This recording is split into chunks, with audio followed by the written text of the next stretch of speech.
Bonjour et bienvenue à tous sur i24 News. Vous regardez sur le web. Au programme aujourd'hui, nous parlerons de Jeb Bush pour qui Apple et Google vont trop loin dans la protection des données.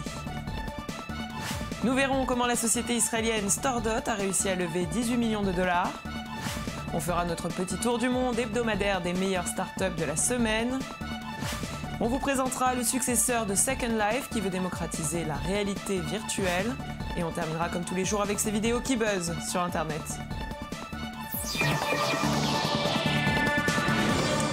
Jeb Bush a annoncé qu'il aimerait donner plus de pouvoir en termes d'espionnage à la NSA. James Comey, lui, le patron du FBI, reproche, lui, à Google et Apple d'aller trop loin dans la protection des données de ses utilisateurs.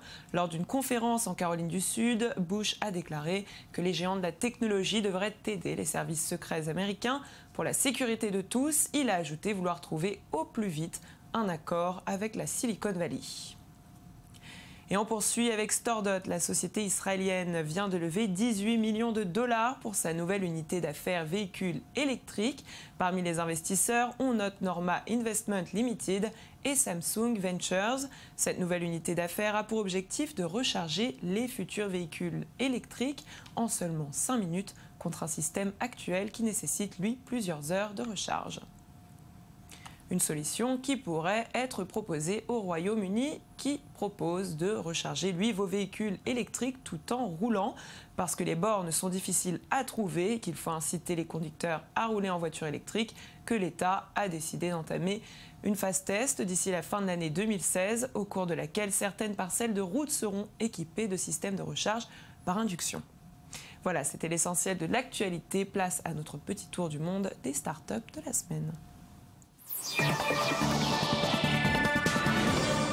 Et avec nous pour parler start-up, j'ai bien évidemment le plaisir d'accueillir Sarah Koskiewicz. Bonjour Virginie. Bonjour Sarah. Alors qu'est-ce que vous nous réservez comme surprise aujourd'hui? Alors cette semaine, on commence avec Kiezel qui se trouve à Amsterdam et qui est là pour parer les dangers des networks, donc des connexions Internet ouvertes. Alors, qu'est-ce que Kiezel? Kiezel, c'est un petit appareil que vous allez mettre dans votre poche quand vous êtes dans un lieu public. Par exemple, vous avez envie d'aller travailler dans un café avec votre ordinateur portable, mais vous avez peur de vous connecter sur le Wi-Fi gratuit et ouvert à tous, puisque vous n'êtes pas sans savoir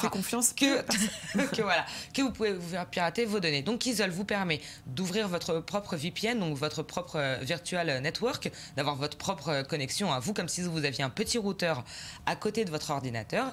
Et c'est très pratique pour 3 raisons. La première, c'est que vous pouvez déjà changer d'adresse IP, vous localiser dans un autre pays et aller sur Netflix, par exemple, ou sur des sites qui ne sont pas accès, voilà, sur lesquels vous ne pouvez pas aller de votre pays, par exemple. Voilà, vous savez que vous avez des restrictions géographiques. Là, vous pouvez un petit peu feinter le système. La seconde chose, évidemment, la plus importante, c'est que vous pouvez crypter vos données personnelles, empêchant donc un pirate zélé de venir prendre ce qui se trouve sur votre ordinateur.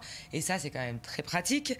Et la troisième chose, c'est que vous pouvez effacer vos historiques au fur et à mesure, c'est-à-dire que vous allez sur des sites internet et au fur et à mesure, cet historique de navigation s'efface. Alors voilà, donc c'est quand même tout ça, c'est quand même très pratique. Si vous êtes Edward Snowden, un peu plus que nous, mais en tout cas, si vous avez des choses à protéger dans votre ordinateur, Kiezel est un petit appareil très pratique. C'est vraiment petit, ça rentre dans votre poche, ça coûte 79 $ sur Indiegogo pour le moment. Et je n'ai pas fiable tout ça. Mais écoutez, en tout cas, c'est ce qu'ont l'air de croire les internautes, puisque Kiezel a fait partie d'une campagne de crowdfunding qui, pour l'instant, a récolté 250 000 $ pour 60 000 $ demandés. Et j'ai regardé, les routeurs est déjà sold out. Pour les premiers prix, vous ne pouvez plus l'avoir. C'est dommage. Voilà, vous pouvez mettre plus d'argent, avoir plusieurs routeurs. Je ne sais pas si vous allez avoir besoin de 2 ou 3 routeurs à la maison, mais en tout cas, non, voilà. Blague à part, oui, effectivement, ça marche, et c'est peut-être plus si vous avez des choses très importantes à cacher ou sur votre ordinateur. Moi, énormément de choses. Voilà. En tout cas, vous pouvez vous équiper de Kiezel. Ou alors on peut aussi se diriger du côté de Londres pour un autre projet. Ah voilà, on va découvrir MyFold, qui est le carton de la semaine sur Indiegogo. C'est une start-up israélienne mais basée à Londres qui a développé le siège auto transportable dans un sac à main. Révolutionnaire, ça fait beaucoup d'informations. Mais attendez, le siège auto-transportable dans un sac à main. Alors, allez-y. Alors, quand vous avez des enfants, en général de 4 à 12 ans, vous avez besoin d'un siège auto dans la voiture et c'est évidemment obligatoire et nécessaire. Le problème de ces sièges auto, c'est qu'ils sont très lourds, très volumineux et évidemment très chers. Donc souvent, on les laisse dans la voiture. Voilà, on les laisse dans la voiture, mais surtout, on n'a pas besoin vraiment de les avoir dans son sac à main, mais surtout, là où MyFold est révolutionnaire, c'est que non content d'être extrêmement léger, il fait 750 grammes. Il est compact, il est ajustable, mais il est surtout révolutionnaire parce que son créateur, son fondateur, John Sumroy, va complètement à contre-courant de l'idée commune de dire que les enfants doivent être comme des adultes. Donc en général, les sièges auto sont surélevés pour que les enfants soient à hauteur des adultes. Et bien là, c'est le contraire. Le siège auto est plus bas. Et voilà, on peut ajuster la ceinture de sécurité tout à fait normalement. Même un enfant peut installer ce produit. C'est vraiment très très très simple d'utilisation. Un enfant peut lui-même ouvrir son siège auto, le déplier, le mettre dans la voiture, s'asseoir, mettre sa ceinture de sécurité. C'est vraiment révolutionnaire. Quand je vous dis que c'est un carton plein sur Indiegogo, c'est que pour 40 000 $ demandés, ils en ont presque 500 000. Wow. Toute la presse ne parle que de ce produit. Ça va très certainement révolutionner le secteur de niche qui est le siège auto transportable. Il y a rien qui ne soit parfait dans cette idée. C'est déclinable en plusieurs coloris. Ça coûte 35 $. C'est vraiment pas cher. C'est accessible. C'est très accessible. Vous pouvez en mettre 3 les unes à côté des autres dans la voiture derrière, toujours en mettant la ceinture de sécurité. On ne saurait que trop le répéter. Voilà, il y a un embout pour la ceinture. C'est hyper ergonomique. C'est hyper intelligent. Les enfants peuvent s'en servir tout seuls. C'est jusqu'à 12 ans. C'est 10 fois plus petit qu'un siège classique. Voilà. Bon, c'est vraiment le il n'y a rien à en redire. Et je acheter. pense, il est même lavable à la machine pour tout vous dire. Je pense vraiment. C'est le super siège. En tout cas, c'est la révolution du siège. La révolution du siège. Sarah, on continue avec un autre projet du côté de San Francisco. San Francisco, on va passer à la bague connectée orientée bien-être. Ça fait beaucoup aussi. Le produit, la bague s'appelle Oura. Alors, Oura se charge d'analyser toute votre façon de vivre. La bague compte vos pas, vérifiez vos cycles de sommeil évidemment, votre rythme cardiaque, le taux d'oxygène que vous absorbez. Elle fait un résumé de tout ça et elle vous dit ce qui va pas. C'est-à-dire qu'à terme, cette bague sera capable de vous dire si vous restez assis trop longtemps, si vous dormez trop ou pas assez et comment ça influe sur votre bien-être au quotidien. C'est un super produit également qui est lui par contre très cher. Il s'élève à 400 $ pour une bague qui par ailleurs... vous dire hip hip hip. Voilà, qui par ailleurs est assez jolie. Hein. C'est pas... Alors on n'est pas dans une bague 3D ou quoi que ce soit, c'est une jolie bague, elle est étanche jusqu'à 50 mètres, elle est autonome évidemment, elle met 30 minutes uniquement à se recharger pour une autonomie de 3 jours, c'est pas mal et je vous propose de regarder une vidéo pour la découvrir. Alors on regarde.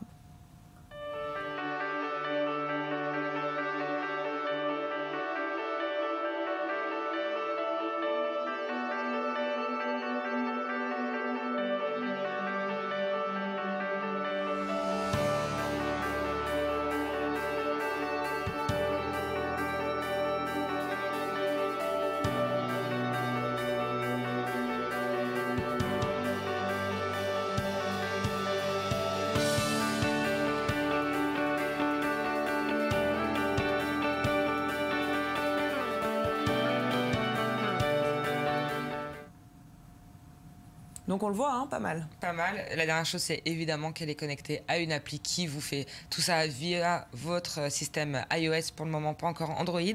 En termes de sous, alors c'est pas un grand carton Kickstarter. Ils ont dépassé leur objectif, ils voulaient 100 000 $. Il faut aimer le style. Hein. Il faut aimer le style et puis surtout, il faut être très proche de son bien-être et de son corps. Voilà, tout via Oura, tout sera accessible. En tout cas, vous aurez toutes les informations pour savoir comment vivre plus longtemps et mieux. On aura tout grâce à Oura. Merci beaucoup, Sarah, pour toutes ces informations. Merci pour toutes ces blagues. Et nous, on continue avec notre rubrique high-tech. Rappelez-vous l'époque où les prophètes du web prédisaient une seconde vie d'ici quelques années. Eh bien aujourd'hui, Liden Lab, la société à qui l'on doit Second Life, nous propose Project Sansar, un jeu qui a pour but de démocratiser la réalité virtuelle. Mardi, la société a d'ailleurs demandé à quelques créateurs de tester cette plateforme. Le jeu devrait être disponible début 2016, date de sortie de l'Oculus Rift. Et Kim.com était fier de présenter Baboom, c'était en septembre 2014. Finalement, la plateforme de musique en streaming a été lancée ce lundi. Sans lui, le sulfureux fondateur des sites illégaux Mega Upload et Mega Video, fermés par le FBI en janvier 2012, avait imaginé ce nouveau service avant d'abandonner le projet en cours de route et de revendre ses parts. Voici une petite présentation de ce site.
Avec 5,7 millions de followers, Josh Ostrovsky, alias The Fat Jewish, s'est imposé comme l'homme à suivre sur Instagram.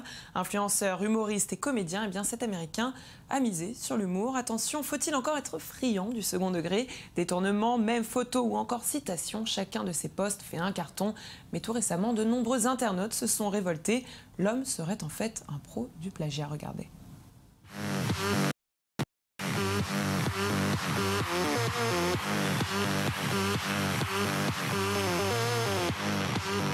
Hur kallar vi den nya typ av dansmusik? Leatherhouse. The beats just, they build and they never drop. Leatherhouse is pretty cool, it's pretty modern, yeah, it's pretty fucking cool.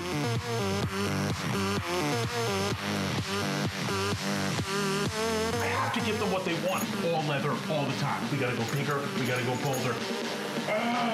I'm the Hillary Clinton of bass.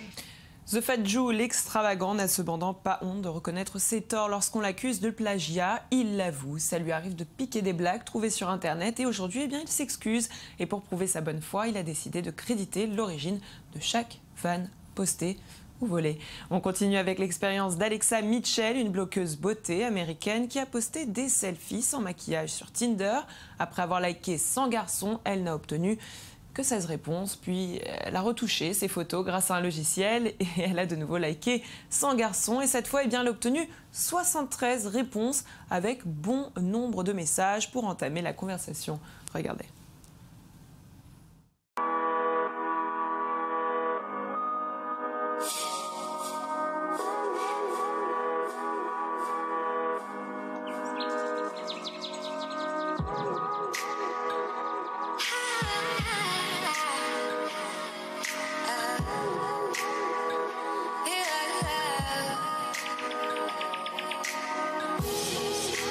I'm not here to stay.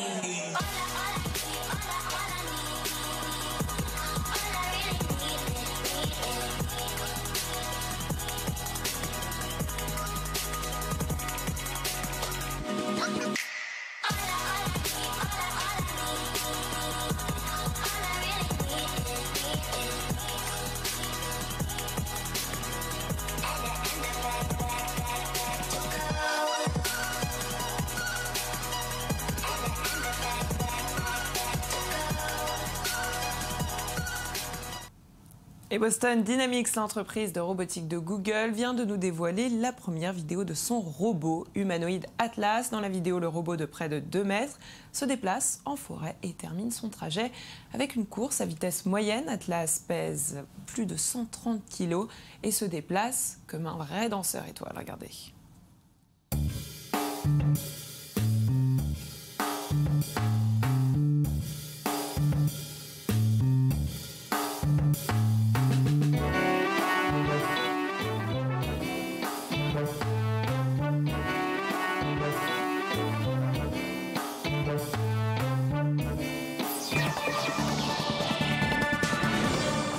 Et sur le web, c'est terminé, mais bien évidemment, on va se quitter avec notre œil du net. Quand un chauffeur Uber organise un karaoké avec ses passagers, eh bien la bonne ambiance est au rendez-vous.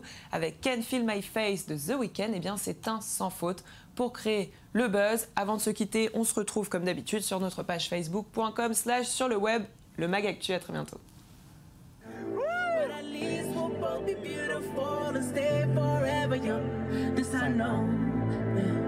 This I know. She told me don't worry about it. She told me don't worry.